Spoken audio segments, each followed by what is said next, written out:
The sun was already setting in front of a chair that I was standing. Sitting on it was a curvaceous girl who told Yanmu that her brother wanted to buy a car. The protagonist closed his eyes, clenched the paper, and revealed that he had no more money. The woman then stood up and asked what had happened to this month's salary. She advised him to sell all the junk he had so he could give her money. But she soon noticed his pocket was empty and slapped him across the face. While Yanmu was devastated, she called him garbage and asked where he had hidden the money. He then looked at her, laughing, and said she was asking for it again. The girl grabbed a glass of water and threw it on him. What a humiliation. On the other hand, the art was really good. She then called him a loser and asked had he had the nerve to laugh. That lip of his, like a guy who had hit rock bottom, really sold it. He admitted he was trash and had no money left. Then he screamed, saying that just this month her parents had bought a house and a car with his money. Even if he earned 100 million a month, it wouldn't be enough for how much her family wanted to drain him dry. The woman then asked what he meant by her family, and questioned whether they didn't all consider themselves the same family. She said he was cold-hearted and asked why he didn't care about the family.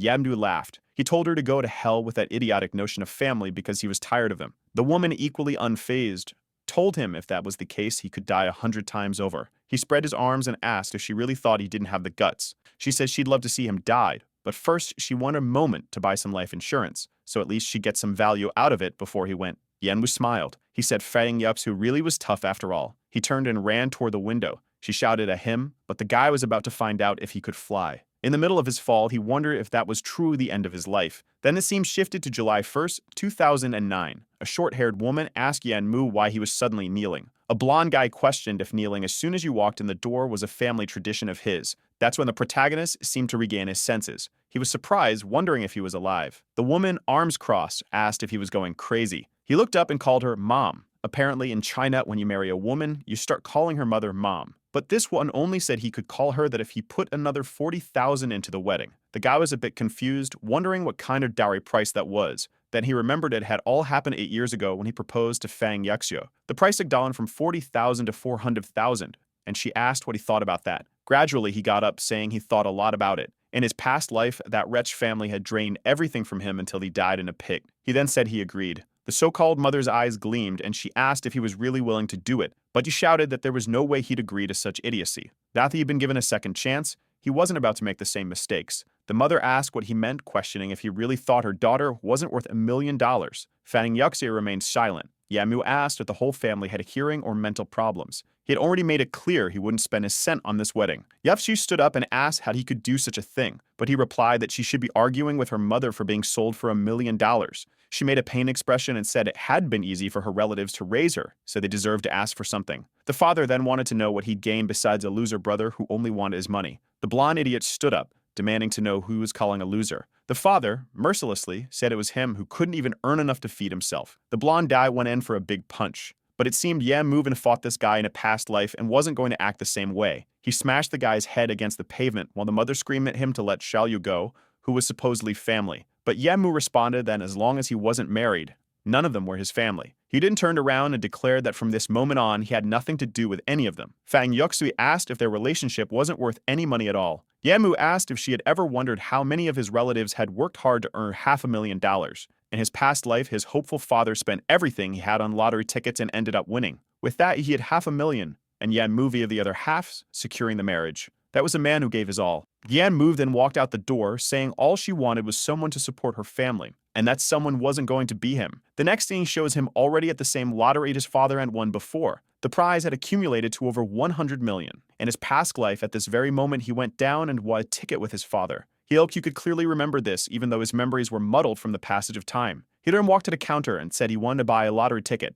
The clerk informed him that the drawing would be held tonight at 9:15 p.m. That's when he glanced to the side and saw his father arriving. His father wondered if he was really seeing his son, since theoretically, he was supposed to get Fang Yuxu's place. Yamu noticed that his father looked completely worn out and wondered if he ever had a chance to rest. He hid so his father wouldn't see him. At that moment, his father, clutching a ticket, was praying that if he won, he wouldn't have to worry about the price of his son's wedding. Yamu swore that from this day on, his family would never suffer again. That's when the system came into play. The novice mission was to win 100 million and build his own industry. They had 24 hours to do this, but 3 hours had already passed, leaving him with only 21 hours. If he failed, he would lose his life. The protagonist was understandably confused. The next scene took him back to his home. Looking at his ham, he knew he had 21 hours left according to this system. Suddenly, he heard a voice asking what someone was doing and telling them to let go. Yanmu recognized the voice as Manyo's. He rushed up the stairs, calling her name and asking what was wrong. Mangyao was a childhood friend, almost like a sister to him. In his past life, her mother had borrowed money from loan sharks,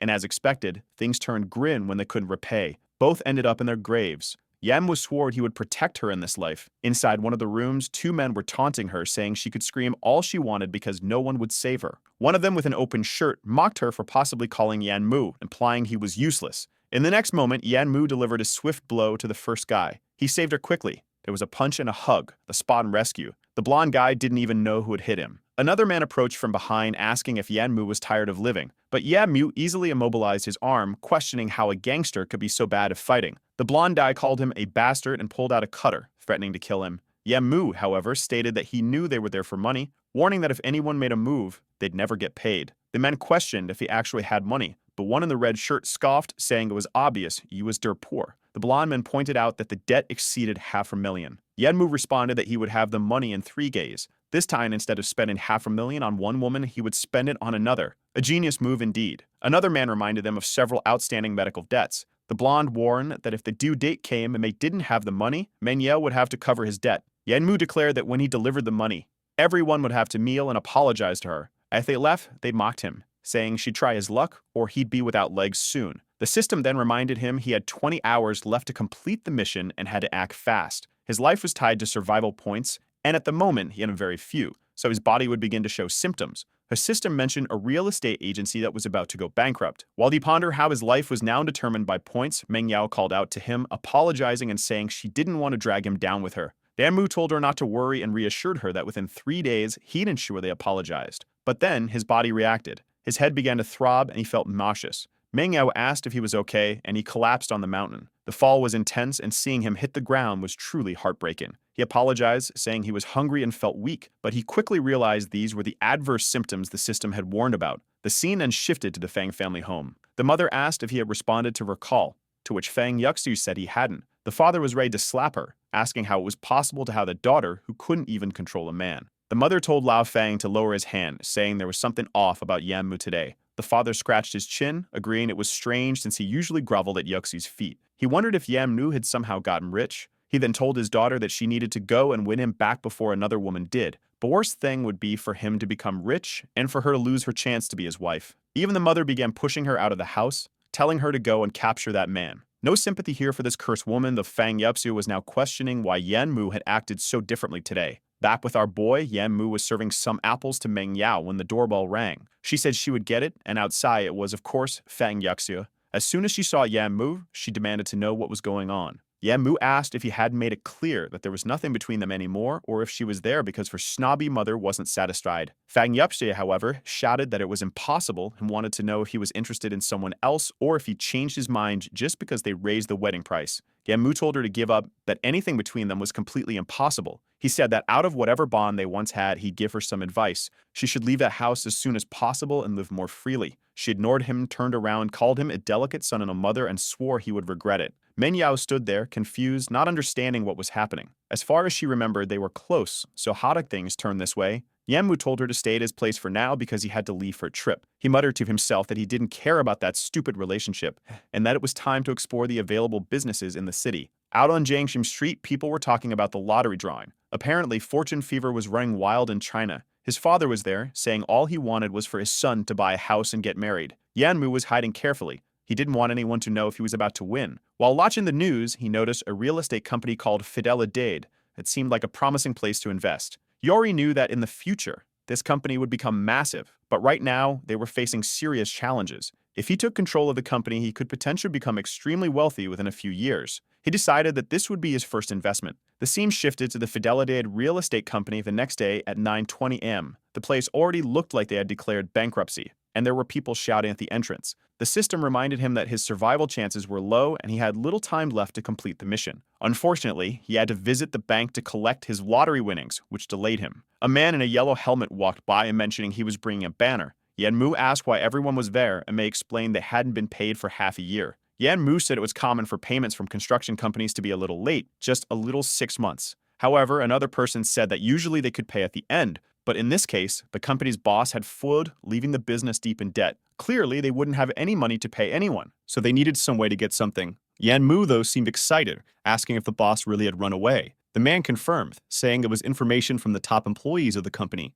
Yanmu left excitedly, thanking the guy. His time was limited, but at least his chances of achieving his goal were increasing. In front of the black car, people held up signs demanding payment before leaving. The company called Fuda had Kong Ru, a 40-year-old man wearing glasses, as its former owner. A bald man named Libyo, serving as his bodyguard, muttered that the dogs were going crazy. He asked Kong why he didn't just hire people to deal with the mess, but Kong replied that letting them bark was better than inviting more trouble. At that moment, Yanmu knocked on the window, startling the bald man. He had 25 minutes left to complete his mission. Yanmu opened the car door and entered. He introduced himself to Kong Ru, saying he was there to top business. The bald man grabbed him by the collar, asking if he really wanted to die. Yanmu calmly stated that he had information that could prevent Kong Ru from spending the rest of his life behind bars. The boss told him to forget about money since he didn't have the means to pay anyone. But then Yanmu revealed that he was there to give money. He offered to assume all the company's debts, including overdue wages, but in return, he wanted ownership of the Fuda real estate company. Kong questioned if Yanmu understood the value he was talking about since they owed a lot, especially to unpaid employees. Yanmu, with just 10 minutes left on the system's clock, said he'd take it all. Kong said he wouldn't even start talking for less than 50 million. Yanmu agreed to the amount. Suddenly, Kong shouted, asking why this kid who barely had facial hair was raising his voice. The bodyguard told him to stop making up numbers. Yanmu silenced him with a swift blow to the throat. Kong was shocked that this kid had taken down his bodyguard. He told the bald man to hold back and asked Yanmu not to waste his time if he didn't have the money to pay employees. Yanmu insisted he'd take the land and debts for 50 million and pay immediately. He knew Kong Ru was desperate to escape, and acquiring as much land as possible in this city was his goal. Yanmu demanded everything Kong had in his name in the area. Kong asked if he was trying to make a fool of him. For the boss, getting rid of those properties was urgent. Yanmu reassured him it was no joke and asked him to name his price. With just 5 minutes left on the system timer, and the boss questioned if Yanmu was serious, while the bald bodyguard thought he was insane. The system warned him again that with 3 minutes remaining, his senses would begin to shut down. Yanmu confirmed he was serious and asked if the boss had made a decision. He was determined to buy the Fuda company, no matter what happened. The boss then said that if he had at least 20 million right then, they could make the transfer, and he could pay the rest later. The problem was that Yanmu's hearing had already failed. While it seemed like a foolish situation, Yanmu cleverly deduced from the boss's mouth movements and gestures that he was likely asking for around 20 million. Kong Ru instructed Li Biao to handle the transfer to Mr. Yan. The countdown continued with only 10 seconds remaining. Yanmu's vision was fading, and he needed to finalize the deal by pressing his fingerprint. With 6 seconds left and then 4 seconds, the transaction succeeded. However, Yanmu collapsed at the bank, questioning why the system hadn't announced the mission's completion. His energy was still being drained, and he felt death was imminent. At that moment, the system finally congratulated him, awarding him 13 survival points. Yanmu didn't celebrate, he was simply relieved to be alive. The system explained that survival points could be used in the system's store or to extend his life. Meanwhile, a commotion erupted as someone shouted at Kong Ru. A man in front asked Yanmu if he was okay. Yanmu confirmed and told Kong Ru to use the money to pay the workers as soon as possible. Kong Ru instructed the man to inform everyone outside that they would be paid by the evening. The announcement was made through the sunroof, but the skeptical crowd doubted that months of overdue payments would suddenly be resolved. One of them said that if they weren't paid, they'd return to put an end to it for good. The bodyguard asked what their next step would be, and Kong Ru suggested returning with Yanmu to strategize. The scene shifted to the real estate office, where the former president brought documents for Yanmu to review. Yanmu dismissed the old plans and marked certain areas on a map. He pointed out specific lands to purchase and others to leave untouched. Kong Ru complained that one of the areas Yanmu wanted to buy was isolated and abandoned, calling it a waste of money. Yanmu, however, insisted it was the perfect spot for future development, as new schools and buildings would soon emerge there, making it ideal for a commercial district. Yanmu elaborated, saying they would build an entire shopping complex, including shops, a hotel, and more, with a unique design that met safety standards. Kong Ru agreed to handle it and was told by Yanmu that good work would always be rewarded. Kong then invited Yanmu to an upcoming investment meeting. The scene shifted to the Jingping Hotel, where Yanmu inquired about the investment event.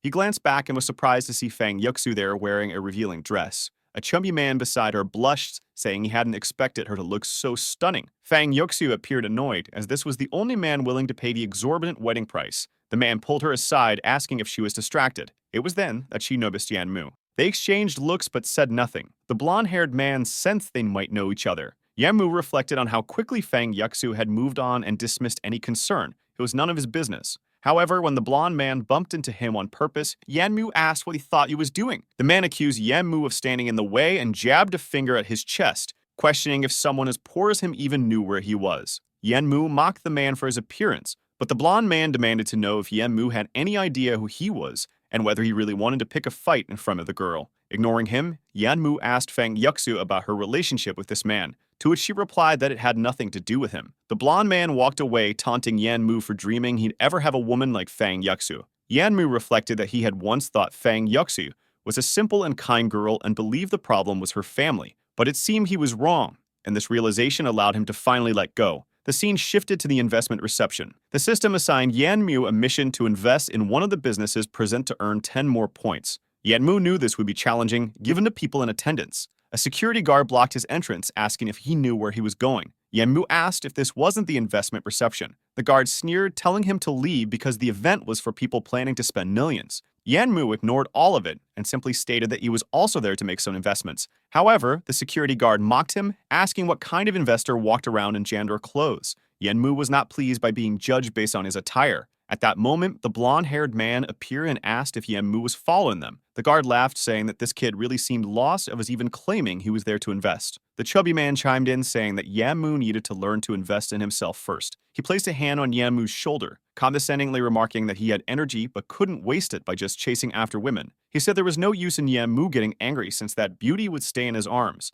Yanmu was about to walk past, but the guard blocked him again. At that moment, the chubby man noticed something and mentioned that Brother Kong had finally arrived. Yanmu glanced at Fang Yuxue and asked if she was doing this for money. She claimed it had nothing to do with him, but he pressed further, asking if she was truly willing to do anything for money and degrade herself in such a way. She remained silent and he turned away. Meanwhile, the chubby man asked Kong if his company had recently been acquired. Kong confirmed, and the chubby man mentioned that he too was looking to sell his business, though times were tough. As they spoke, Kong noticed someone else and excused himself, saying he had another person to speak to. He approached Yanmu. The chubby man, now puzzled, wondered why Kong Ru was addressing the young man as Mr. Yan. Fang Yuxu, watching from the sidelines, was equally curious. Mr. Ma, the chubby man, asked Kong if he had lost his mind by calling such a young man his boss. Kong clarified that they were misunderstanding. Mr. Yanmu was indeed the new owner of Fuda. The chubby man was shocked, asking if this was the person who had recently bought the company. Kong confirmed it. Immediately, Meidong turned to Yanmu, apologizing profusely for his previous behavior. He claimed it was all just a joke, that he didn't know Yanmu's identity, and begged for forgiveness, promising to do whatever was asked of him. Yanmu turned to him and asked if he was Mr. Meidong. Meidong confirmed, and Yanmu coldly told him to leave. Naturally, Meidong left fuming, muttering that Yanmu would pay for this humiliation. Once inside the event, Kongri asked if Yanmu had any particular investments in mind. Yanmu replied that he hadn't decided yet and needed to look around, knowing that the best auctions were likely already taken. That's when he noticed a booth for a company called Nebula, which would become highly influential in the internet industry. The representative handed him a card, explaining that they would be producing wireless routers. Yanmu recognized the man as Zhang Penju, the company's founder. Seeing him working so hard now made it clear why Nebula became so successful in the future. Kong advised against investing, claiming it was a foreign company with little value in the local market. Others agreed, dismissing the idea of internet routers as a distant prospect, not worth investing in yet. Penju insisted that routers were the future, with wireless signals soon becoming essential worldwide. The others scoffed, saying only an idiot would invest in something like that. They argued that such a business shouldn't even qualify for investment opportunities. That's when Yanmu pulled out a card and announced he would invest 15 million in the company. Penju, sweating nervously, asked if he was serious. Yanmu confirmed, saying he was optimistic about their future, confident that with the growth of the internet, Nebula would become a major force. Out of nowhere, Meidong appeared again, shouting for everyone not to listen to Yanmu, calling him a beggar spouting nonsense. He was about to insult Yanmu when Kong stepped in, warning Meidong to be quiet since they were friends, but this would be his last warning. Suddenly, Meidong revealed Kong's plans to abandon the company and leave everyone unpaid. The other investors started whispering, calling Kong untrustworthy. Meidong sneered, saying Kong would be smarter not to be the dog of this kid. Kong began to protest, but Yanmu cut him off, asking Meidong if he truly thought he didn't have 15 million to invest. Meidong arrogantly confirmed, saying he could spot a liar easily, especially one as poor as Yanmu. Yanmu challenged him to a bet. If he could produce the 15 million to invest, Meidong would have to kneel, publicly apologize, and slap himself 3 times. Meidong hesitated, sure Yanmu had no money, but worried about the consequences if he did. Just then, someone interrupted, saying that Mr. Mei was ruining the fun for everyone. It was Tang Ming, the second son of the Tang family, a significant figure, judging by Meidong's trembling reaction. Yanmu knew the Tang family produced materials essential for Nebula's equipment. Since he wants to invest in those guys, it would be perfect if he could get closer to them. Tang Ming asks what's going on, and Mei Dong says they're just having fun, joking around, nothing serious. However, Tang Ming asks if they really think he's an idiot, as he's sure something's going on and wants them to continue. Mei Dong says fine then, they'll make the bet. Meanwhile, Kong asks our guy if he's sure he wants to make this bet. Our guy says he's sure, but the problem is he doesn't know where his card is. At that moment, Fang Yuxi tells him he should just disappear before he embarrasses himself. She thinks to herself that this supposed fortune he seems to have is clearly a lie. Midong grabs Fang Yuxi and tells our guy to stop pretending and just admit he lost the bet. However, it turns out the guy is just messing around. He dramatically pulls out the card out of nowhere. He turns to Panju and says that if he agrees to the deal, he'll make the investment right now. The president obviously agrees and says he'll go get the machine, thinking that despite his shabby appearance, this guy is reliable. Just then, a Meidong intervened, ridiculing Yan Mu as a beggar and snatching his card, showing everyone it was a basic card. He mocked Yan Mu for lacking a special card if he had such wealth. Yan Mu took back the card, stating they'd soon see who had money. The transaction was initiated, but the machine showed insufficient funds. Meidong laughed, calling Yan Mu a fraud. Yan Mu, confused, couldn't understand why his funds were inaccessible. Colin wondered what to do next, and Penju, sensing something was wrong, believed Yan Mu wasn't lying. Madame pretended to be magnanimous, suggesting he forgive Yan Mu and wouldn't demand he meal. But Tai Ming intervened, asserting that bets must be honored. Kong protested, saying banking errors were possible. Meidong, growing impatient, demanded Yan Mu settle the bet. Yan Mu declared that Meidong feared he truly had money and wanted to escape. Meidong scoffed, claiming he had nothing to fear from a child. He ordered security to force Yan Mu to kneel if he didn't comply. Yan Mu calmly said it was too soon to conclude anything. As tensions rose, Yan Mu disappeared in a blur, taking down 2 guards instantly. Fang Yuxi was stunned, unable to comprehend Yan Mu's newfound combat skills. Even Tai Ming was amazed by how quickly Yan Mu dispatched the guards. Bank officials approached, but Meidong dismissed them. Tai Ming insisted the matter be resolved. As the account balance was checked, Meidong mocked the notion of Yan Mu having 50 million. Yan Mu confirmed he did, explaining his funds were temporarily frozen pending verification. Once cleared, he'd receive a higher tier card. The news stunned Fang Yuxi and Meidong. Yan Mu asked if the transfer could proceed, while the chubby man accused the bank official of being a stooge. The official handed Meidong the card, confirming everything was legitimate. Shortly after, he informed Yan Mu his bank issue was resolved, and he'd soon receive a gold card. Enraged, Meidong dismissed the significance of Yan Mu's wealth, demanding he make the promised investment. Yan Mu completed the transaction successfully. Kong asked if Meidong had anything more to say. Coroner Meidong claimed they'd set him up and refused to kneel. Tang Ming kicked him behind the knee, reminding him to honor his bet. Meidong slapped himself, apologizing to Yan Mu, but Yan Mu pressed, saying he hadn't finished everything as agreed. Yan Mu, still maintaining his calm demeanor, suggested to Meidong that he might want to tell the truth about the former situation with Mr. Kam's company. Madame, cornered, apologized, admitting that the issues with unpaid salaries were all fabricated. Before leaving, he muttered under his breath that he would eventually put Yan Mu in a coffin. The Nebula founder approached Yan Mu, expressing his gratitude and assuring him that he would not disappoint. The crowd surrounded and praised Yan Mu, while Fang Yuxi was left questioning if he had always been this wealthy. She recalled her parents pushing her to meet Meidong that day, insisting she find a rich man as they saw no value in raising her otherwise. Her mother made her usual dramatic claims, saying she wasn't forcing her, but failure would mean the family's extinction. As Tai Ming observed, stating their meeting must be destiny, Fang Yuxi left. Yan Mu earned his points from the system, which then informed him it would take a 10% cut of his earnings. Yan Mu was irritated by the unexpected tax. At that moment, Kong's bald assistant informed them of a new issue. Workers were rioting again despite the transfer of payments. The workers demanded severance, fearing job loss under new management. Kong, unsure of how to handle the situation with projects taking time to commence, asked Yan Mu what they should do. Yan Mu suggested returning to the company to assess the situation. Arriving at Fuda's site, chaos erupted as workers clashed. A helmeted worker pushed a blonde man against the wall, demanding to meet with Mr. Kong. In the commotion, a drill was brandished and, shockingly, used. Someone called for an ambulance as Yan Mu and his team arrived. The injured worker was unconscious, with others shouting about preventing intrusions. Yan Mu calmly asked if an ambulance had been called. The bald assistant confirmed, but it would take 10 minutes and by then it might be too late. One desperate worker kneeled, explaining his daughter was ill and he needed money. The scene stirred memories of Yan Mu's father. Another worker struggled to help, realizing the injured man wasn't breathing. Kong ordered the 2 instigators bound. They smugly claimed they were helping establish order, but the bald assistant scolded them, blaming their stupidity for worsening the situation.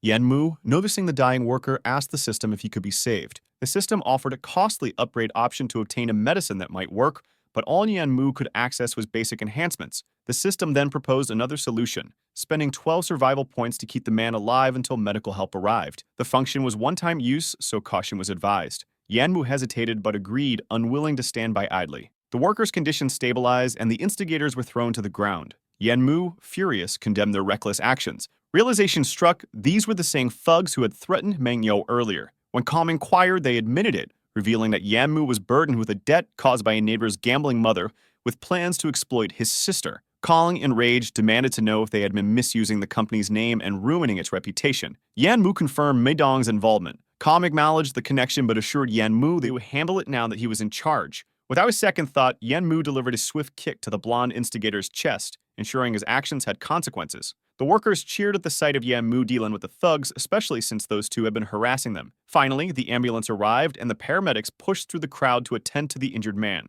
Kong expressed relief that the situation hadn't turned fatal. Unsure of what to do next, he asked Yanmu for guidance. Yanmu stated that their first priority should be calming the workers, but the problem was there was no work available for now. The workers voiced their distrust, complaining that they were always promised payment but never saw results. Yanmu assured them that the company would implement formal employment contracts, making it legally binding to pay them. The workers, many of whom were likely undocumented, seemed cautiously hopeful. Some remarked that they'd heard contracts meant mandatory payments by law, though they were unfamiliar with the details. Kong allowed Yanmu to take charge, noting that without him the company would have collapsed. When Kong asked what should be done about the two thugs, Yanmu said their focus should be on preserving the company's reputation. He recommended covering all medical expenses for the injured worker. Kong promised to handle it, ensuring nothing would be overlooked. Yanmu then left, advising Kong to deal with the troublemakers. Back at Yanmu's home, he wondered if his parents were back yet. Opening the door, he was greeted by a bright sunbeam. Mengyao asked why he was late. He explained he had business to attend to. She inquired if he was working extra hard to marry Fang Yuxu.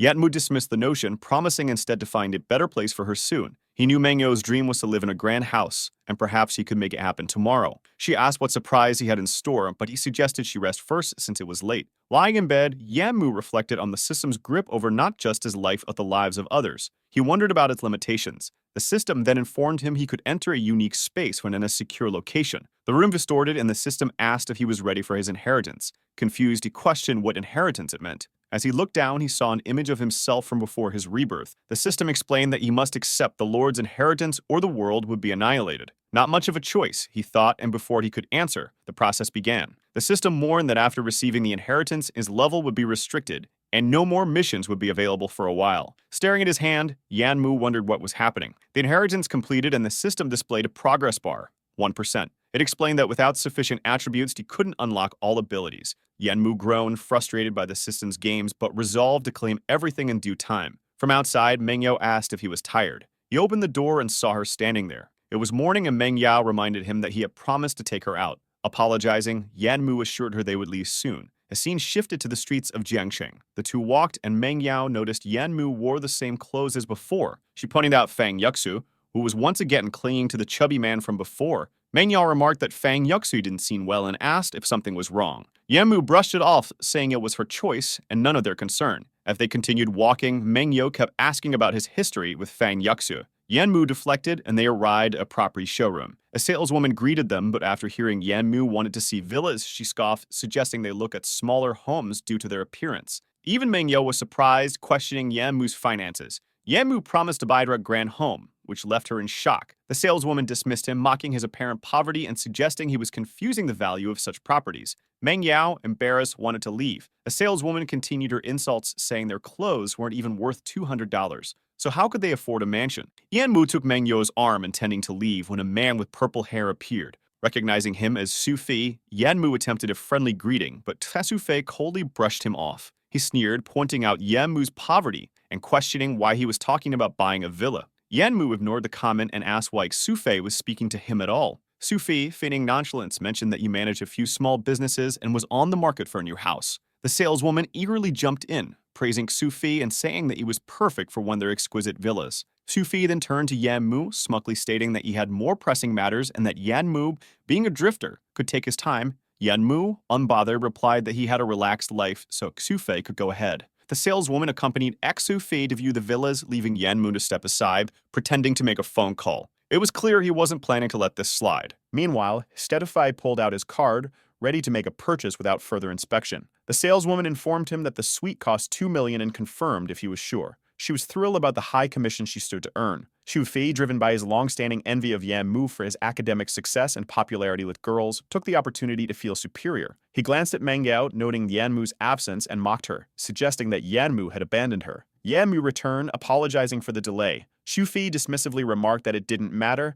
then asked what kind of house Yan Mu intended to buy, mocking him by offering to put his father to work as a laborer. Meng Yao, furious, told Xu Fei to stop trampling on people's dignity with his money. Xu Fei, sneering, retorted that money was the harsh reality of society. Yan Mu calmly asked Meng Yao to settle down, warning Xu Fei that any further disrespect would make him forget they had ever been classmates. Xu Fei, undeterred, prodded Yan's chest, claiming he wasn't in a position to lecture anyone. The saleswoman chimed in, telling Yan Mu he clearly couldn't afford anything and should leave. Xu Fei agreed and called for security. But just then, a well-dressed man approached Yan Mu, informing him that his gold bank card was ready. Another senior saleswoman appeared, asking about the commotion. The first saleswoman complained that a troublemaker was causing problems without being able to afford a house. Yan Mu pulled out his VIP gold card, silencing the room, and proclaimed he couldn't pay. The senior administrator immediately recognized the card, apologized profusely, and offered her services. Meanwhile, Xu Fei, desperate to maintain his standing, grabbed the administrator, insisting he was a valued customer.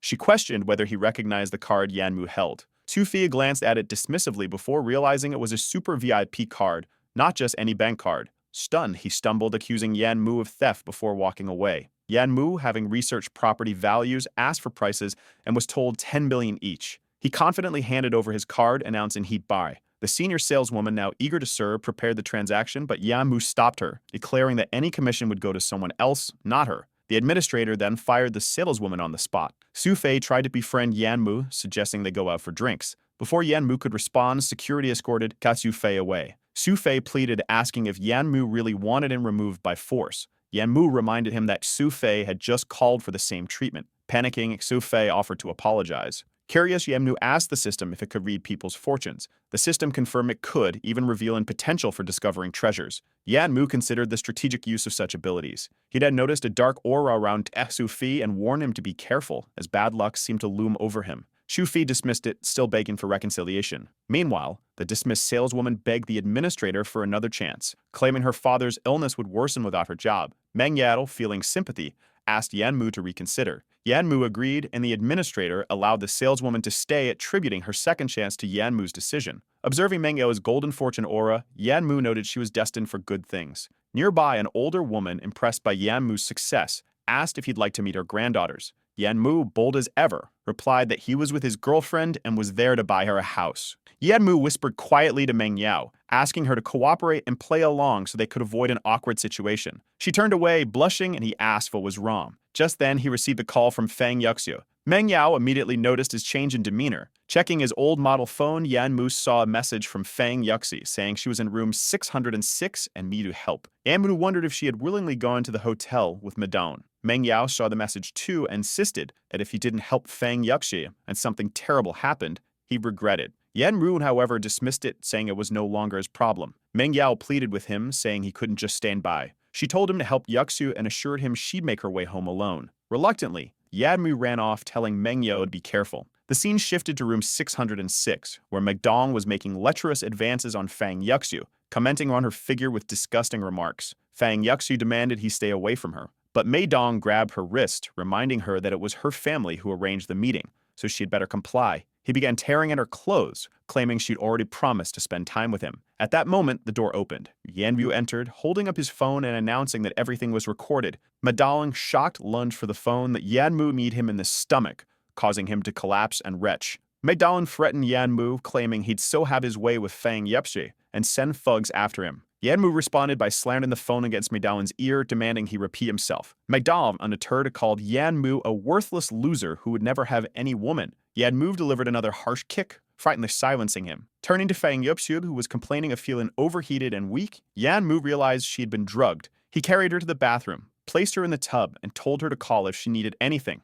Meanwhile, Meidong tried crawling away but received another kick from Yan Mu. When Meidong protested, claiming he hadn't actually done anything, Yan Mu reminded him of the recorded evidence. Desperate, Meidong asked what Yan Mu wanted. Yanmu, ever pragmatic, asked if Megdong was prepared to pay for his freedom. Megdong, paranoid, suspected Fang Yupsu of setting him up. Yanmu dismissed the notion, stating it was none of his concern what happened when the footage went public. Megdong countered, claiming the hotel wouldn't release security footage to him, to which Yanmu coolly replied that he had connections with the hotel manager and invited him to test his luck. Panicking, Meidong tried negotiating, offering 5 million. Yanmu scoffed, demanding 40 million. Fang Yuxi emerged from the bathroom at that moment, and Meidong, frantic, raised his offer to 10 million. Yanmu pressed on, settling at 30 million and warning Meidong to keep his word. Clearly defeated, Meidong fled, muttering threats of revenge. Yanmu turned to Fang Yupshu, asking if she was okay. She thanked him for his help. Yanmu brushed it off and prepared to leave. Suddenly, Fang Yupshu grabbed his arm, asking if it was true that he planned to invest 15 million in the Nebula Group. Yanmu questioned if she hadn't seen him transfer the money earlier.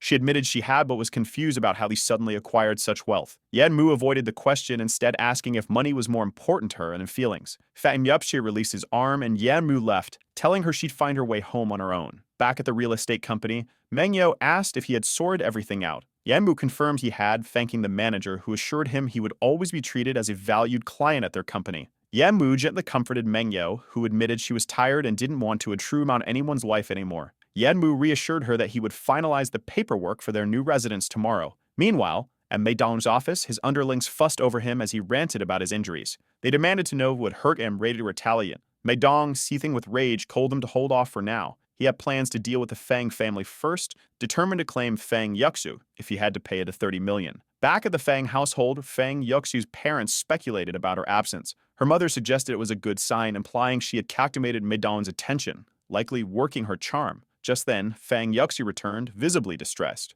Her mother, feigning delight, questioned her lateness. Fang Yuxu quickly shut it down, announcing there would be no deal with Meidong. Shocked, her mother demanded an explanation. Fang Yuxi revealed Meidong's attempt to drug her and how Yanmu had intervened. Her father dismissed Yanmu's interference as a nuisance, while Fang Yuxi, noting his change, mentioned Yanmu's recent investments and real estate acquisition. Her mother, eyes lighting up the prospect of the wealthy son-in-law, insisted she rekindle the relationship. The scene shifted to an internet cafe where a young man engrossed in a game of Crossfire impressed his friend, who suggested a casual match. A bystander encouraged them to make it competitive, wagering a pack of cigarettes. The gamer, consumed by his addiction, agreed. He lost terribly 3-20 to the newcomer, who casually suggested he relax. Forced to pay up, he grumbled about his bad day, only for the tension to escalate when he encountered a group outside, leading to a punch in the face. Though seemingly unrelated, this interlude highlighted the greedy reality surrounding Jiang Cheng's youth. Back at Yanmu's home, he considered spending survival points to unlock more abilities, including enhanced perception of others' fortunes.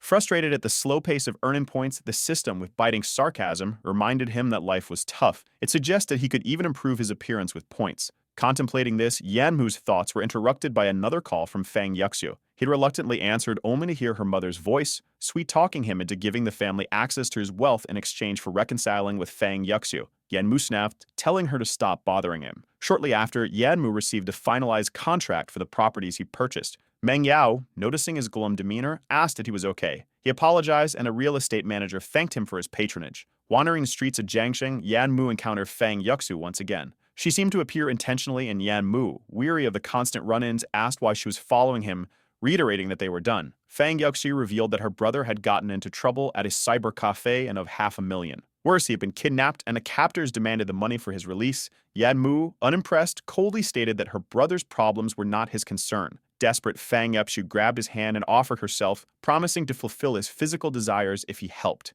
Yanmu, disgusted, pulled away, telling her to have some self-respect and lamenting how far she'd fallen. Tears streaming, Fang Yuxi pleaded, saying her family was powerless to save her brother. Yanmu, unable to fully suppress his compassion, reluctantly agreed to help, but only if they cut all ties afterward. Fang Yuxi resisted, insisting they were still family and couldn't simply walk away from each other. Yanmu, visibly exhausted by the entire situation, told Fang Yuxi's brother that if they were truly family, there was no need to continue the conversation. Manhwa, who was grown increasingly frustrated, accused Yanmu of being cold-hearted, insisting that Fang Yuxu was truly suffering. Yanmu, unmoved, simply stated that her problems were no longer his responsibility. Manhwa paused, commenting that he wasn't always this unfeeling, and that she didn't understand what had gone wrong between him and Fang Yuxu, since their relationship once seemed solid. Yanmu thought back to the pain and betrayal of his past life. Despite his internal struggle, he was resolute. Getting involved again would only bring more trouble. He told Manhwa to head home while he checked out the internet cafe himself, determined to end the matter once and for all. At the cafe, Fang Yuxu's brother was held captive, surrounded by thugs demanding the ransom. When he tried to argue, they laughed and threatened violence unless his family paid up. Outside, a guard tried to stop Yanmu from entering. Without hesitation, Yanmu punched him, knocking him to the ground. Once inside, the thugs recognized Yanmu, wondering why he had come. Calmly, Yanmu declared that there were too many of them, so he needed a boost. He swallowed his strength-enhancing pill, increasing his power significantly. One thug, who had previously targeted Manhwa, taunted Yanmu, reminded him of a debt. Yanmu coldly questioned why he should pay, and the brother, tied up, begged him to hand over the money to avoid escalating the situation. But Yanmu had no intention of complying. He exuded a dangerous red aura, warning everyone to keep still. When one of the thugs lunged, Yanmu struck with unyielding force, knocking him across the room. More goons surrounded Yanmu, but he fought back effortlessly, his enhanced strength making short work of them. Fang Yuxu's brother, Shak, demanded to know why Yanmu had taken so long to intervene, even suggesting that Yanmu should compensate him to keep quiet. Yanmu, perplexed, realized that the brother had no gratitude, only greed. In response, he slapped him, demanding to know when he'd grown so bold. Yanmu warned him to go home before he lost his temper entirely, reminding him that he'd only come because of Fang Yuxu's desperate plea. Just as Yanmu turned to leave, Madan and a mob of thugs blocked his exit.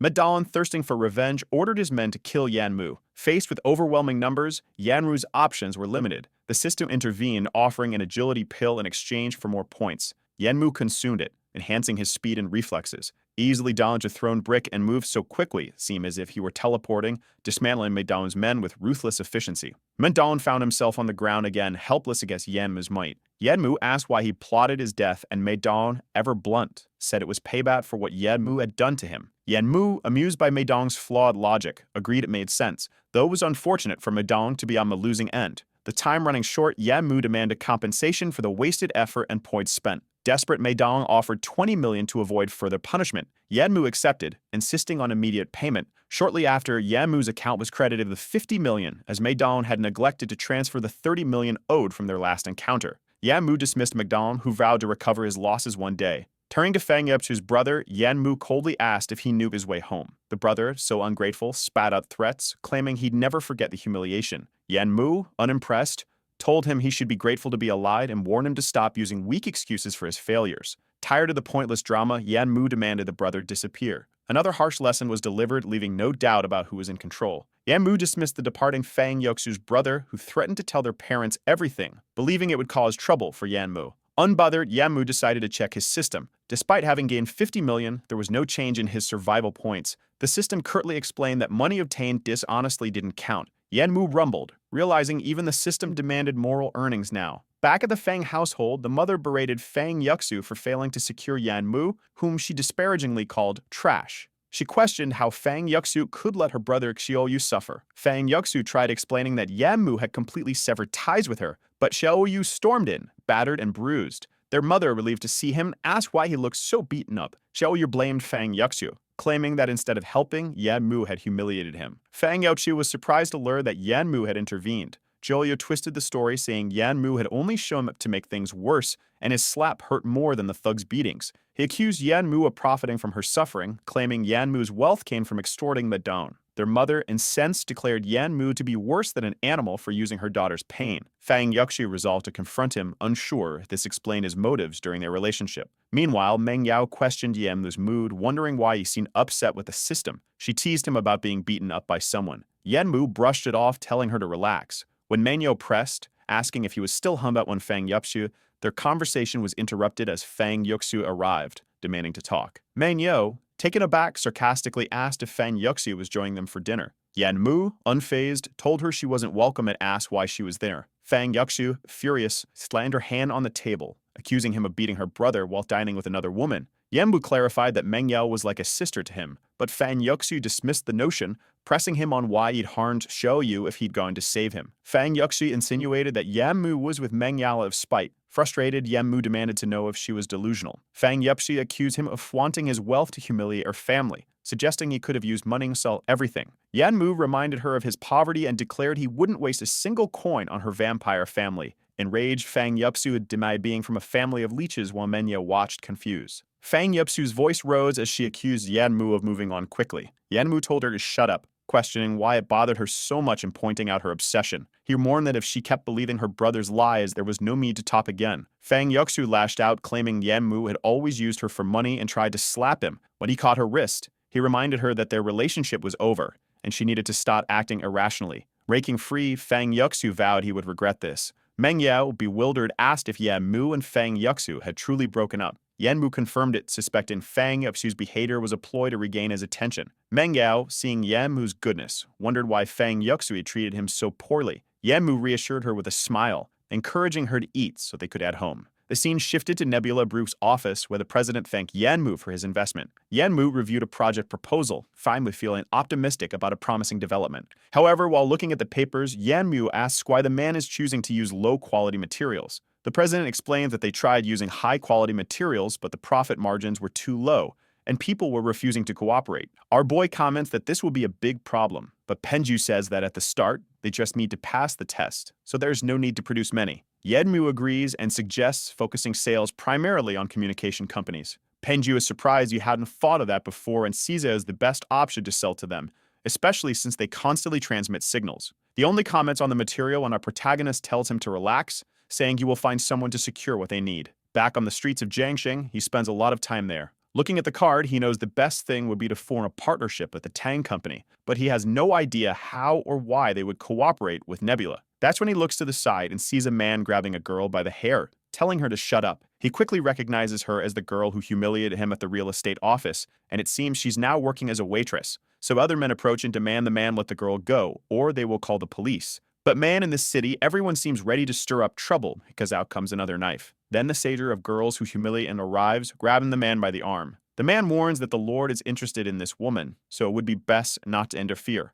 Beaumorit's Madame again. He can't see a girl with too big assets at this age without causing trouble. Our boy then begins to slightly twist the man's wrist and asks if he's sure he wants to continue. The desperate man immediately yells for him to let go, saying it hurts too much. Our hero finally releases him, warning that it would be best if he's never seen there again. The coward runs away, and the girl thanks our protagonist. He asks why she is working there instead of at the company, and she explains that it's her day off and she's taking on extra work to help pay for her father's surgery. Our boy then asks if she knows Madame. She says that guy has been trying to offer her some kind of support, but she's always refused, and if it weren't for him today, things would have gone badly. Our boy acknowledges this and tells her to rest, thanking her once again. With that, she leaves. He takes out his phone and tells the bald guard to keep an eye on Madame, who should be at the hospital at this moment. The coward is there with Fang Yuxu, telling her he arranged everything she wanted so she could stay a little closer. She mentions that Yanmu must have fallen into their trap and that the fun part is just beginning. Meidon asks what they will do if things go wrong again. She simply tells him to shut up and obey because she's the one helping him with his revenge.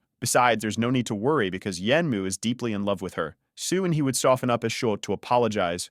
Here comes this villainous plot against our boy. She calls him and invites him to dinner, saying there's something good to eat. She apologizes for what happened earlier and says they mean to reconcile. Then she suggests meeting again at the restaurant where they had their first date. She turns to Megon and says her part is done, and the rest is up to him. She wants 30 million when the job is done, and then he will also get what he wants. Hold on, is she really selling herself for revenge? Now that's hatred, and she even wants to get back together with the guy. However, it seems that Yanru is already aware that the two are working together to ruin him. He then asks the system how many points he needs to make an upgrade. It responds that he'll need to earn at least 20 more. He asks how many points can be bought with 30 million points, and the system tells him 10. He wonders how many millions this cursed system is stealing from him. With that, he gets up, saying he will have to find a way to make this easier. He then calls Mr. Kong and tells him he will need some useful information for tomorrow. In the next scene, he's arriving at the restaurant. The same woman who never changes her clothes is already seated at the table, not even bothering to dress up for the date with our protagonist. As soon as he sits down, she says she ordered all his favorites. She asks if he wants more drinks and apologizes for everything that happened recently. The system then informs him that there are sleeping drugs in the wine she's serving. However, due to the system's evolution, it poses no threat to him. Fang Yuxi is wondering why he hasn't drunk it yet.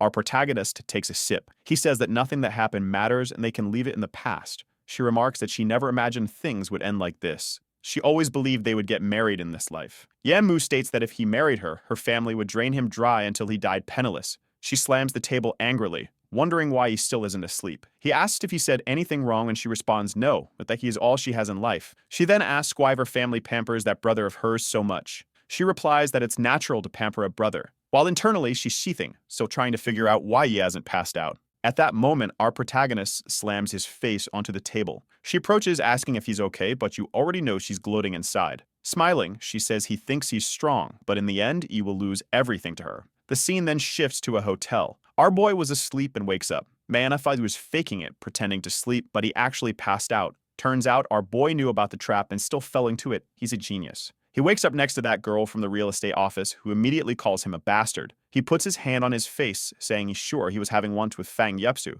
So how did he end up there? The girl, however, claims that he was the one who messaged her, telling her to show up, and she never imagined she'd be treated worse than an animal. She runs away, saying she was wrong to think he was a good person. But the rascal is smiling, saying that if they want to fight him, he's ready to play. Did he do it on purpose? Or did he mess with her while pretending he wasn't? Or maybe nothing happened, and he just slept? Who knows? The scene then changes to a cafe. There are Fan Yuxu and the Dong, and then the last fool arrives. She tells Fan Yuxu she get everything as instructed and the images are on her phone. Fan Yuxu thanks her, tells her she can lead, and says she will get a call when they need her again. But she warns her to keep those photos safe, as the plan could change. And of course, if she loses them, it won't be good for her father, who's in the hospital. Mei Dong compliments Fang Yuxu, saying he never imagined she could be this cruel. She replies that Yanmu is the ungrateful one and everything she's doing is just taking back what was supposed to be hers. Mei Dong says the 30 million will be worth it, and if the plan works, he has nothing to complain about. She then tells him to hurry because it's time for Yanmu to pay for what he did. Today, she would make him taste what it's like to be used. The scene changes to a hotel lobby where our boy asks what she means by that. Mei Dong says it seems he doesn't know what he did, but that they're seeking justice. Our protagonist responds that he's a law-abiding citizen, so he has nothing to fear. However, Fang Yuxi says that last night they had dinner and he still did that with another woman. Mei Dong adds that everyone already knows about the girl he allegedly forced into his room and the police are on their way. Even the reporters are there, and if this leaks, his life will be ruined. But Yanmu asks if the two of them think he's an idiot. That's when Fang Yuxi starts noticing that she and Mei Dong were the ones being recorded. Mei Dong insists, saying that Yanmu doesn't know what's good for him. However, our boy just tells him to wait a moment because he needs to make a call. At that moment, the secretary says Mei Dong's and Miss Fang Yuxi's plans and threats have already been posted online. The fool's cigarette drops to the ground and he starts trembling, demanding to know what's going on. The reporters begin shouting, stating there's plenty of evidence that Mei Dong used his influence to suppress numerous women. Additionally, his company is deep in debt. The reporters surround him and Fang Yepsu, demanding explanations for everything that's happened. The system then states that now that Mei Dong's company is going bankrupt, it will probably be auctioned off. I'm not entirely sure, but I think the girl with the red hair is Tang Ming. She told our boy to pay her 500,000 to be part of all this.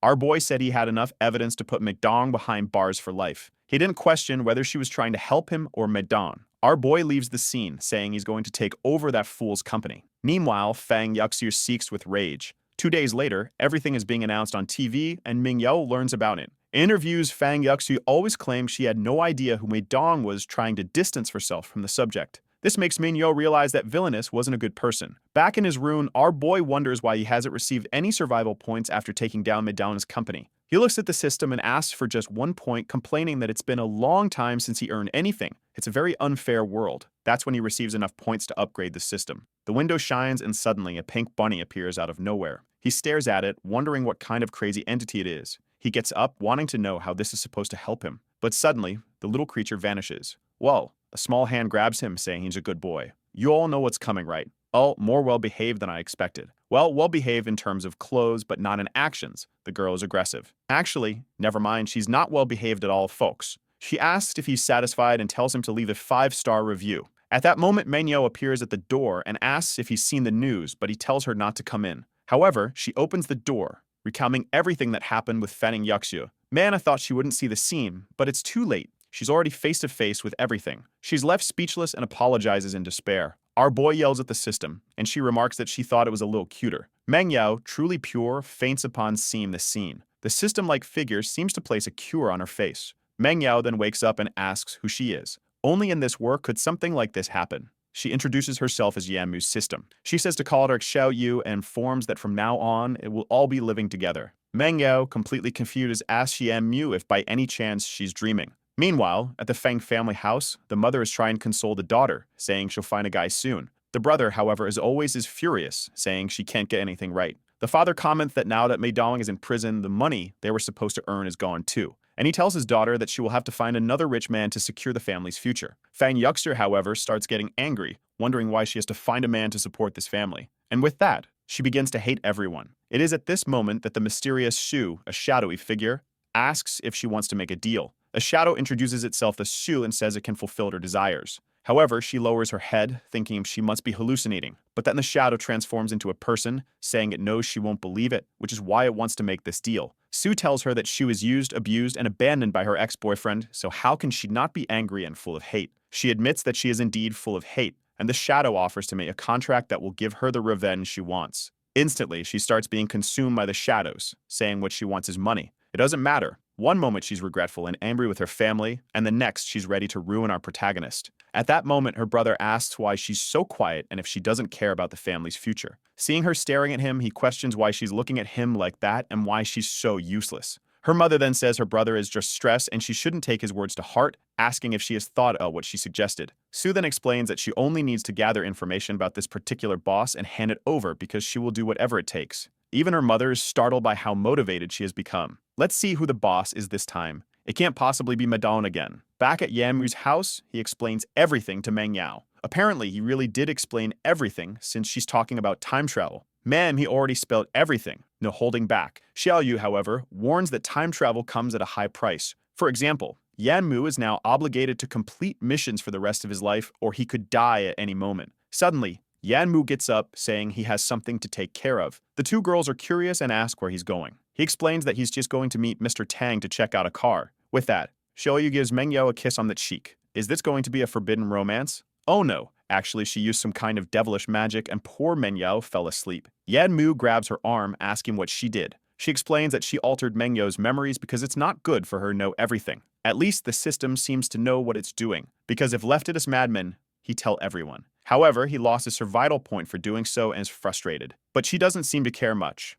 And the fool falls to the ground, thinking he can hit the system and have the power bounce back to him. She even jokes, saying it seems the system has a few bugs. She then tells him to hurry and check out the car, but our boy says he feels like going alone. However, she explains that if they stay too far apart, she'll suddenly teleport to his side. Already imagining the scare Tang would get, he realizes he has no choice. Man, this little system is sometimes pretty friendly. The scene shifts to a shop in a city. Of course, they bought some new clothes for her, and our boy asks why she seems impatient. She simply says she's thinking about the best way to improve his skills. But after a moment, she says there are only ordinary people around, so why worry about fighting skills now? Xiao Yu warns that eventually he might encounter people who aren't ordinary. Suddenly, Mr. Tang appears, greeting them. He apologizes, saying they were a bit late. That a man approaches Zhang and asks if this is the level of the city of Zhong. His name is Liu Zi, and he's the young master of a Liu family. Yanmu immediately asks who this jerk is, but actually he already knows who this guy is from his past life. Tang pulls Liu Zi's hand away and introduces him to our protagonist.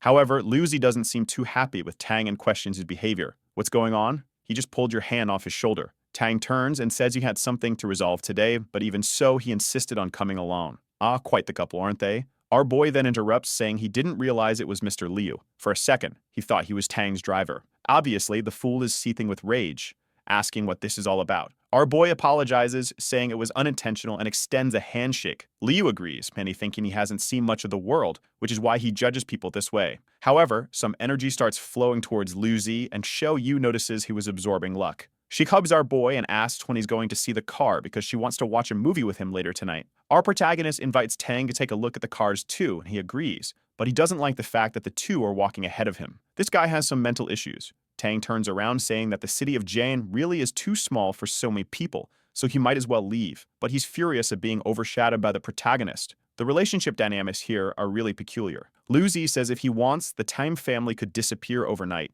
But our boy approaches and asks what would happen if everyone found out that the Liu family produces fake wine. The fool is immediately frightened and asks how he knows. Our boy simply walks away, saying it doesn't matter, but he should know that he has that information. With that, they leave while talking about the car. Meanwhile, Liu Zi swears he will make Yanmu disappear from this world. Night falls, and our boy is thanking Mr. Tang, who also thanks him for helping to get rid of Mr. Liu Zi. With that, Tang leaves, saying he will consider the possible cooperation with the Nebula Group. That's when Xiao Yu says she needs to have a serious conversation with our boy. She explains that the seeds have infiltrated this world. He's just as confused as we are, so she clarifies that the seeds come from another spacetime and can grant humans abilities. They intubate powers similar to what he receives. He demands to know what she's talking about and asks her to explain properly. She then says that the seeds will compete for the spacetime, which currently has no master. Eventually, the planet would become a purgatory. Our boy is still as lost as we are, trying to understand what this masterless spacetime and seeds business is. Explain it, woman. She explains that this place is about a master because when he traveled back in time, the entity controlling everything disappeared, and apparently survival points wouldn't be enough to maintain the stability of this place. She reveals that Liu Zi has a parasitic seed that allows him to drain luck from others when he comes into contact with them. Now it makes sense why he loves clinging to Tang. He's still confused when suddenly he receives a call from his father. He asks what's up, and his father says they have a guest at home and asks when he will arrive. Our boy replies that he just finished work and is on his way home. The scene shifts to the family home's parking lot, and in the next scene, he's already at the door. His father, of course, asks why he has a little bunny on his shoulder. He says he found it on the street and thought it was so cute that he decided to take it. Suddenly, a girl named Xiao Yu grabs the bunny, saying she wants it because it's adorable. Our boy thinks that apparently the event from his past life is happening much earlier. At that moment, his uncle and the girl's father, Yan Zhuang, appears, saying that our boy is as energetic as ever. The protagonist's mother asks if he remembers his uncle and cousin. Our boy replies that for some reason, he can't remember them, while internally questioning if these bastards are here again because of the 500,000 lottery winnings. Yan Zhuan immediately mentions seeing him arrive in a luxury car from the window. Our boy lies, saying that the car actually belongs to his boss, who asked him to deliver it again tomorrow. The uncle, however, continues to praise him, saying that if the bosses trust him this much, he surely has a bright future. He mentions hearing that he's friends with the boss of the Nebula Group. Our boy simply responds that they know each other but aren't close. However, the uncle keeps buttering him up, saying that knowing the boss of a company means he has endless potential. Then the uncle mentions he has something else, and the father tells him to go ahead since they're all family. The deceitful uncle then claims his great news about an investment that would bring great profit. The annoying child is stretching his system bunny's face, and the protagonist's father says they don't have money to invest, so it's better not to bring it up. But the uncle says not to worry. If they invest 100,000 this month, next month it will become 150,000 with no risk. The poor, knave father already asks his wife if they shouldn't at least invest 20,000. But the sneaky uncle suggests that since they made some good money, maybe they should invest 300,000 to earn even more. He turns to our boy and asks him to help convince his parents because the project is really good. However, our boy simply says to drop the idea.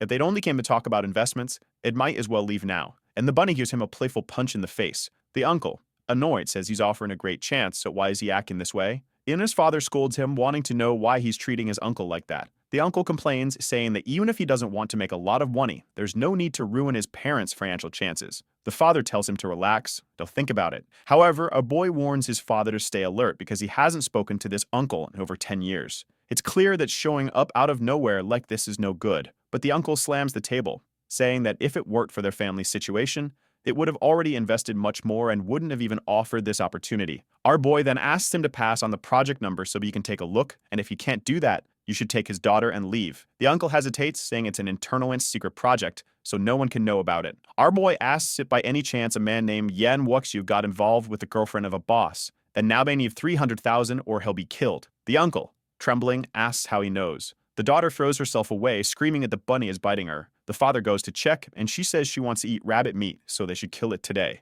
Man being Chinese, you know they might just want to cook it. He immediately tells the bunny it's going in the pot. But as he approaches, he gets a nasty cut. Our boy says the bunny is quite energetic, so it's best not to mess with it. He tells them to stop causing trouble, as their biggest problem is their lack of money. With that, the uncle leaves, cursing everyone, saying they'll end up working on construction sites for the rest of their lives. Our boy simply tells him to be careful on the way back. The father then comments that he never imagined something like this would happen, and the mother says she's really getting old and easy to fool. Our boy just advises them to be careful because nothing in this world comes for free. Meanwhile, at Fang Yapshi's house, the villainess as always is ready for a fight, saying the 300,000 had already been transferred to her mother's account. Apparently, Yapshi even gave her brother money, and he bought a new car. The mother wants to know where she's getting this money. The daughter just says she found a young rich boss who owns 2 apartments, and they can live there. At this, the mother asks if she's really following the list of men she passed her. The mother even had a list of men her daughter should choose in the city. Now that's a prepared mother. She's excited, saying she needs to tell the father the good news. She then closes the door and enters the room. The shadow says this is how they'll seal the deal and asks if it's easy. She recalls the moment she was beside a man who said she was much prettier than he imagined. The shadow told her she only needed to get closer and do nothing else. The man shrouded in shadows said he would give 300,000 as a gift to the Fang family. Now the shadow asks what she thinks of that and if she wants to continue. She replies that her family definitely needs money and she's willing to do anything. The scene shifts to our boy's real estate office. Kong Rui enters and informs him that the construction on the east side has already begun. He then asks who an person is, but the boy brought version 2.0 of the system to work. He explains that she's the new secretary and asks if there's anything else Kong wants to say. Kong hands him a notebook saying someone is interested in buying Meidong's company for 100 million. Yanmu finds it strange as there had been no prior interest, yet suddenly someone is willing to pay 100 million. Our boy tells Kong to handle the negotiation but warns that it's not that important. He knows that with the city center's relocation in a few years, that place will lose some of its value, though it's still valuable at the moment. Kong then mentions there seems to be a black market auction happening tonight. Our boy asks what kind of auction it is, and Khan explains that it involves Feng Shui treasures. It seems there will also be spiritual items, but unfortunately, they don't have the money. Yanhu tells him not to worry and just asks where the auction will take place. The scene shifts to the streets of Tay. Man, we changed locations for once. Our boy comments that it doesn't look much different from a regular commercial street, so is this really the black market auction? Meanwhile, Xiao Yu says she wants to go shopping. At that moment, an old man, who doesn't seem suspicious at all, appears and asks if they're there for the auction. Yanmu wants to know how the old man knows this. He responds that they look completely lost and offers to show them the way but warns them to be careful, as young people often get tricked here. Our boy thanks him and apologizes for the inconvenience. The man then leads him to the lower city and explains everything about the area. Our boy comments that he never imagined it would be so big. The only issue is that it costs 2,000 just to participate, and our boy laments his poor state. The old man thanks him and advises him to familiarize himself with the place before getting involved in anything. While walking around, Xiao Yu mentions that the aura of the seeds that is very strong. Our boy says the black market is all about money. Moreover, human desire is so high here that it's common for seeds to be attracted. However, Xiao Yu seems impressed by how quickly things are evolving. At that moment, someone asks if the esteemed gambler has decided which piece to bet on. The crouching man seems to analyze and say that both stones have the same weight, the same shape, and the same material. Meanwhile, the old man on the ground urges him to make a choice, saying it's his last chance. Our boy quickly notices that the stone on the right is glowing red. He immediately suspects that it's the one containing the treasure. The old man announces that the Xiao family boy has made a bet and calls everyone to join in. People start betting on whether or not the boy will be right. The organizer announces that there's already 200,000 on the line and asks if anyone else wants to join. Apparently, the poor boy's family is facing difficulties. The math genius decided that gambling was the best way to make money. He's banging his hand on the ground, hoping he doesn't ruin his father's future. However, our boy steps in and says he'll bet 300,000 on the boy. The old man warns that if the Xiao family loses, we'll have to pay 3 million as a penalty. Our boy says if they want, he'll bet 3 million then. At this point, the old man realizes the danger and suggests he stick to the 300,000. The blue-haired boy then asks if our boy is new to this place since all the games are rigged to some extent. But Yanmu appears unfazed, saying he's sure he'll win this. With that, he moves forward with Xiao and Wei, and it seems like the man needs to check what's inside the stone. The scene shifts to an old man stating that inside that place is a piece of jasper worth over 500,000. Oh, I see. Then look at the first stone, which wasn't chosen. The gambler then tells him to open the stone chosen by the boy. The old man begins the process and he turns to our boy's girlfriend, suggesting she should leave him before they both end up broke. However, she replies for him to watch the defeat he's about to face.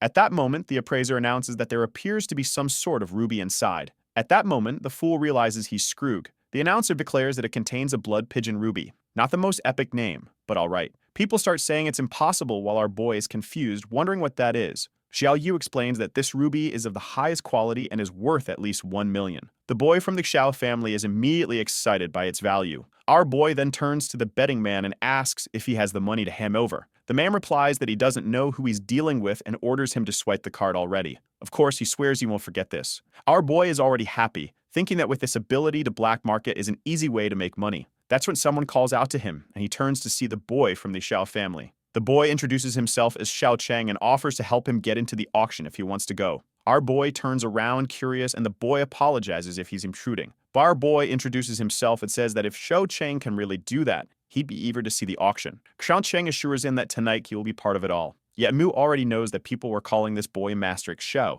so his identity is definitely not simple. A while later, they're in the VIP area of the auction, and the boy thanks our boy for trusting him. He explains that he has a black card that allows him to participate because otherwise he couldn't afford to be there. Yanmu asks him to explain the situation. The boy says the only way to access the auction without restrictions is by having one of the 3 existing black cards. One belongs to the market owners themselves, another to a mysterious force, and the last one to the Xiao family. However, in recent years, the Liu family seems to be gaining more influence there. And now that the Xiao family is facing difficulties, they seem to be getting discarded. Xiao Yu asks if by the Liu family he means the young master Liu Zi. Shang asks if they know each other. Our boy replies that they don't know each other well. They only met once. Suddenly, someone announces that the ruby he delivered was appraised at 5 million. Huonan asks if he wants to sell it, but he says he wants it to be part of tonight's auction. Time passes and it's finally time for the auction. The presenter removes the cloth, revealing a Ming Dynasty vase. The starting price is 20,000. Xiao Cheng asks our boy if he's not interested in these items.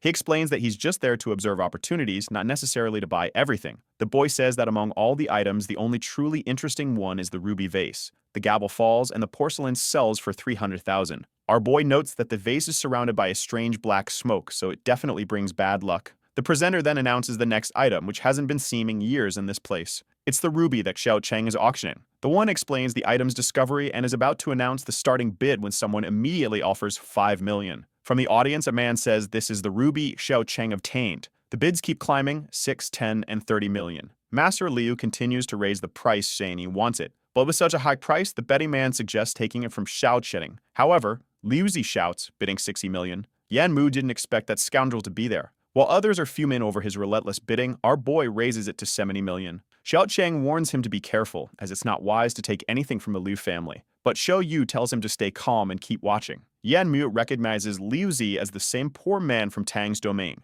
At that moment, the betting man shouts that it's the same bastard who bet 300,000 on Xiao Cheng earlier. The bidding reaches 80 million and Liu Zi taunts, saying he's ready to play with the boy. Xiao Cheng warns our boy again to let it go, but he responds that he's going to make Liu Zi spend as much money as possible. Instantly, he raises the bid to 180 million. Liu Zi is shocked, wondering where this poor man got so much money. The presenter counts down once, twice. Liu Zi raises it to 300 million. Man, his auction is fierce. No slow increments here. Our boy is impressed, saying Liu Zi is quite brave. It goes up 400, then 500, 600, 700, 800 million. Xiao Cheng knows the bid has far surpassed its true value. Soon, the auction will be cancelled. Liu Zi raises it to 1.2 billion and asks if the boy will continue this game. Our boy says he's done. Liu Zi is very generous and rich, so he can have the ruby. But when it comes to 3, strikes the gavel and declares it's sold. The boss asks how they're going to get that much money, but Liu Zi scoffs, asking who said he'd pay. In another room, he's complaining that he already made the transfer. However, the receptionist tells him that until the 1.2 billion is in the account, he will be banned from the black market.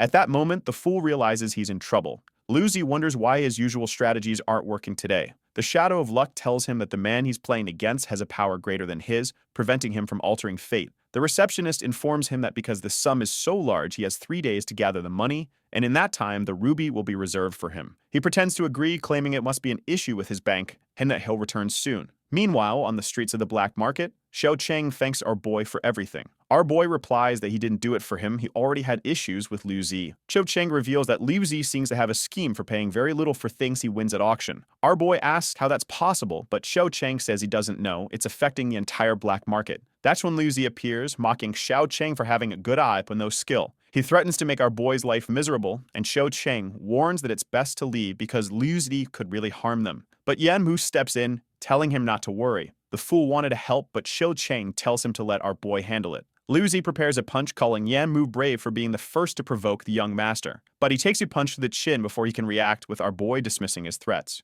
Strangely, something happens to our boy's power levels, and Xiao Cheng has no idea what just occurred. The seed inside Liu Zi starts to panic, declaring that the attack failed and urging him to kill Yan Mu. The fool is losing his mind, demanding to know where he got the courage to strike him. Yan Mu calmly states that the power Liu Zi relies on lacks any physical form, proving that he's weak and afraid. The villain retorts that once our boy dies, they'll take everything he has. But Yan Mu is already kicking him in the stomach, questioning how he dares to speak when he's so weak. The seed pleads for Liu Zi to flee as his power is being drained. Liu Zi asks how Yan Mu can devour this entity and who he really is. Yan Mu is confused by the question. Liu Zi smirks, hinting that Yan Mu's angel hasn't told him the truth about everything. He tries to make an offer, but takes another kick to the stomach from our boy. who declares that he's in no position to negotiate. A desperate spirit urges Liu Zi to escape, saying he's already lost half his power. Oddly, Xiao Yu's powers also seem to have vanished. Oh, actually, Yanmu has absorbed them all. Liu Zi decides to run, warning Yanmu that next time he'll destroy him. Qiao Cheng hesitantly asks what just happened. Our boy isn't feeling well. He has no idea where this power came from or what's happening. Qiao Cheng asks if he's okay, and Yanmu says it's best to leave quickly. That's when the bunny pulls on his pants. It tries to explain that it has been with him for a long time, he just hadn't noticed. Qiao Cheng reassures him, saying he won't reveal the secret, since he's seen many strange things as a child too. He tells our boy that he sees great talent in him, and that if he ever wants to become a treasure analyst for Ixao family, just let him know. But Yanmu explains that he's a businessman and unfortunately can't come to the black market often. The friend thanks him and says it's fine. He'll bring him another gift later. Our boy hands him a card, saying to reach out if anything comes up. Not only is Xiao Cheng a good person, but he knows that this guy's family will rise to dominate the city again. Xiao Cheng directs him to follow an alley that leads to which street? Of course, Jiangsheng, the only street in the entire city. Yanbu asks Xiao Yu to explain everything that happened. But a system message shows that she can't respond to any commands at the moment. He gets up, wondering if she can't even talk. Seeing she remains unresponsive, he places her on his shoulder, realizing Omi to go home. 3 days pass and she still hasn't recovered. The system is undergoing updates.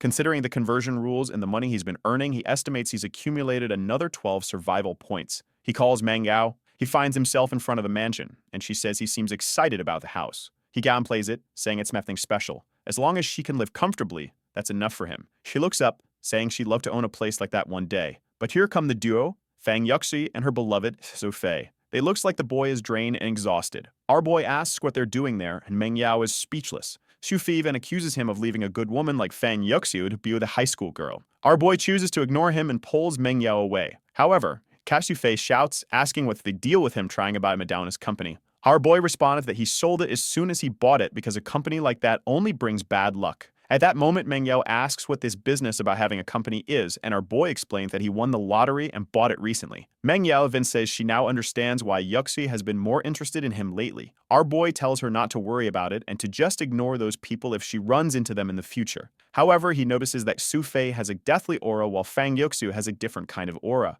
Meng Yao then pulls out 2 amusement park tickets and asks if he wants to go with her. Our boy agrees, saying it's a good chance for both of them to relax a bit. The scene shifts to the amusement park, where she's talking about roller coasters. She keeps talking about the scariest rides, and he wonders when she became such a thrill seeker. They hand a plush toy to the bear mascot and walk around chatting about the park. But wait, who's this person in the bear costume? Does anyone remember her? Or hold on, blue hair? Isn't this the girl who worked at that real estate office? Maybe not, because she's remembering the boss scolding her about delivering some papers. Our boy then plays a ring toss game and lands all 10 rings perfectly. He wins a panda plush and the game vendor praises him, saying he looks like a pro while begging him not to return. He gives the panda to Meng Yao, who says she loves the gift. But then he notices the girl in the bear costume being pulled away. Even costume workers aren't safe. These people are relentless. Meng Yao calls out to the girl, and our boy asks if she knows her. She explains that the girl was her senior, 2 years older, and talented in music. But after graduating, she never heard from her again. Broad daylight doesn't know boundaries. Someone tries to silence the girl. Meng Yao tells them to stop, but our boy advises her not to get involved. He asks her to hold the bunny and approaches the men, demanding they release the girl, or he'll call the police.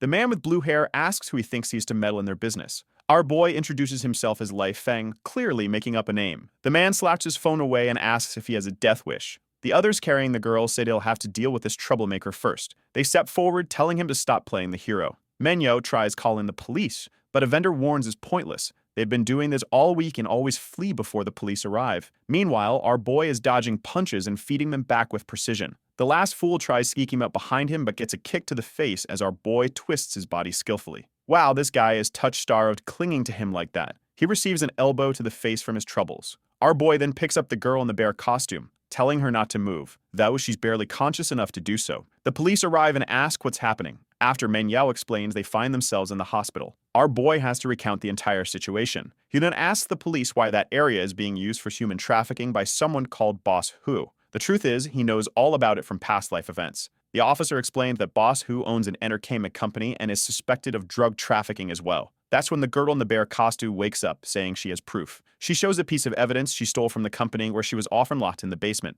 She managed to escape several times but was always recaptured. The police thank her for the evidence, saying it's extremely valuable and will be kept confidential. The girl vows to gather more evidence to put the man behind bars. Our boy commends Miss Kin for her courage. He offers her a job at his company once it's all over. Suspicious, she asks who he is. The officer explains that he's the one who saved her today. Yanmu turns to the police and asks if he can leave. They agree, and the next scene shows him back in his room. Strangely, everything is turned off and he wonders why his parents aren't there. Suddenly, the system window opens with a bang.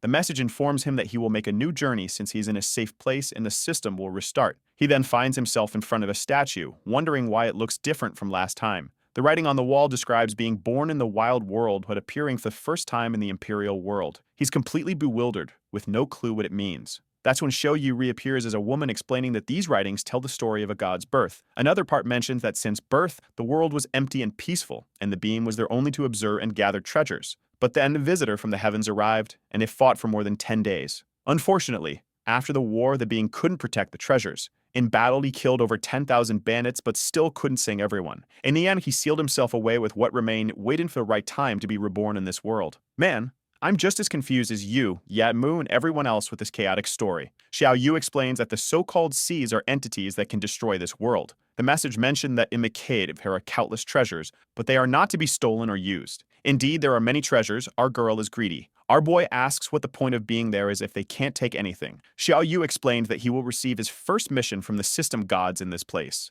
Then appears the demon trial, with the reward being the Kangline mind technique. The demon tells our boy that the first trial is a mental demon, which he will only understand once it begins. He then asks what this Kangline mind technique is as it's the reward. She explains that it is a technique created by the god of creation himself, capable of eliminating countless enemies with a single move. It's fundamental and the origin of all martial arts. He asks if this will make him invincible, and she says he'll only find out if he presses yes on the system. He immediately accepts. The system informs him that the challenge will begin and be limited to 60 minutes. The mental trial starts with voices telling him that if he gives the money, she will marry him. Man, even a clone of himself appears, telling him to pay attention to the voices in his soul. Our boy is desperate, suffering, saying he has nothing to do with the Fang family anymore. Man, the Fang family traumatized him deep in his soul. The put-it version says that Fanning Yuxer is even working with Madame, so she will never let him escape. The tragedy of his past life will repeat itself, no matter what he does. He remembers his father getting money, which he foolishly handed over to Fanning Yuxer's family. The voice begins asking if he doesn't want revenge.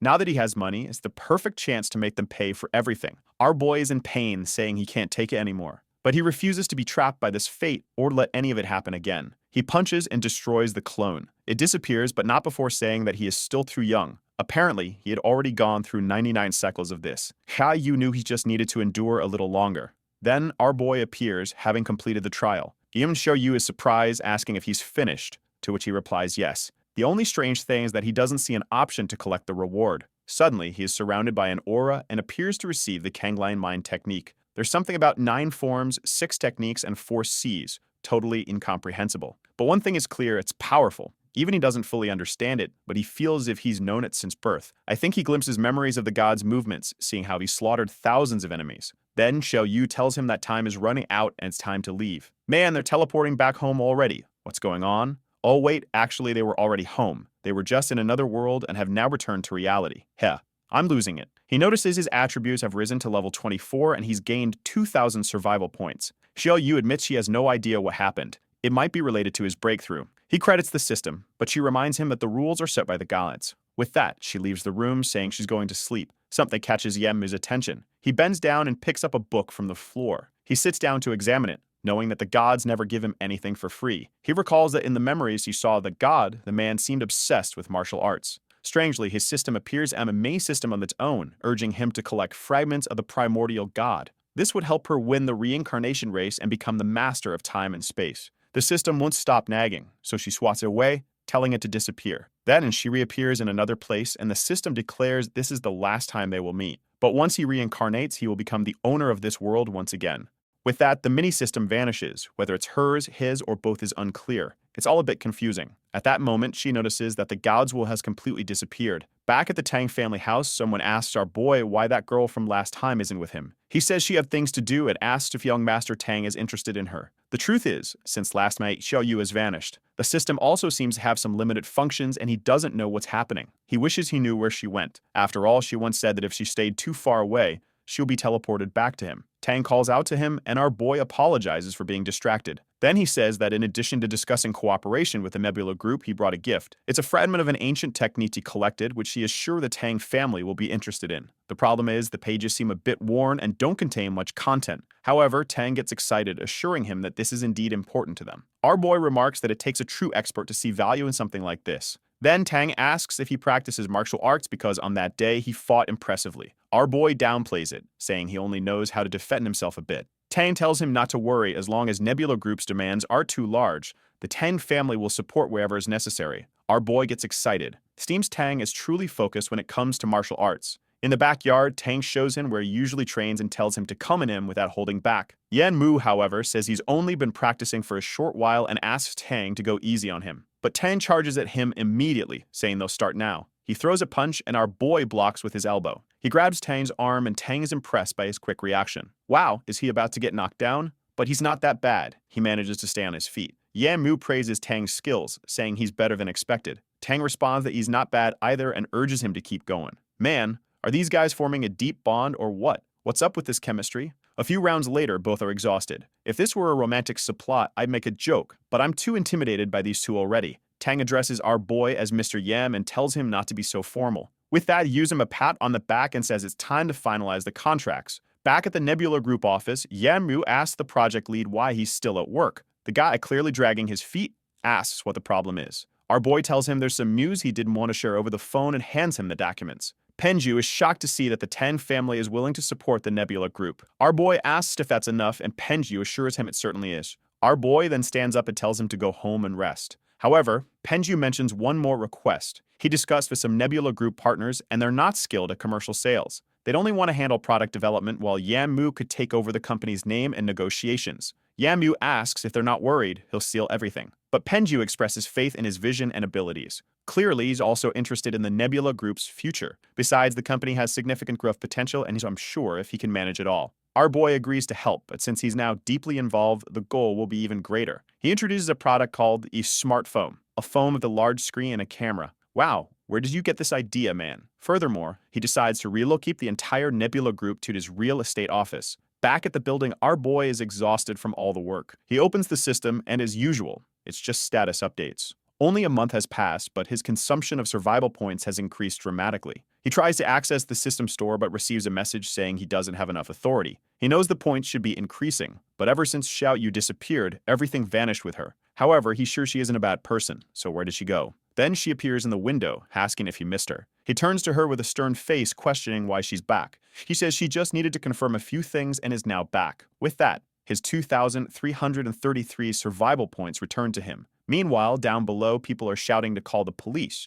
There's a girl threatening a jump. Mu tells Xiao Yu they should leave quickly before they cause a scene. But Xiao Yu, with her keen nose, already senses the presence of a seed. Turns out it's not her who's jumping. It's another girl, on the rooftop trying to find out if the world is flat. And I'm pretty sure it's not. Our boy rushes up, saying he's going to save her and tells someone to call the police. The problem is, she's on the 30th floor and the elevator would take too long. He seems to recognize the girl as Zhen and wonders why she's at the Fuda building. Up there, she's shouting that she'll kill them all. When Yu opens the door, she turns, saying that all murderers deserve to die. He slowly approaches, saying he can help her. He gets close enough to grab her, but she turns and tells Mu not to feel guilty for anything. Then she jumps. But of course, our boy grabs her arm, saving her. The girl is limp, thinking she disconnected from life. At least she passed out, and he lays her down. However, the knife she had is smeared with ketchup. He wonders if she was trying to fool someone. Then the crazy Zhen wakes up, saying she wants likes for this video. That helps Mamoru make more juicy content for his viewers. Activate the cheaty little bell, and I'm out.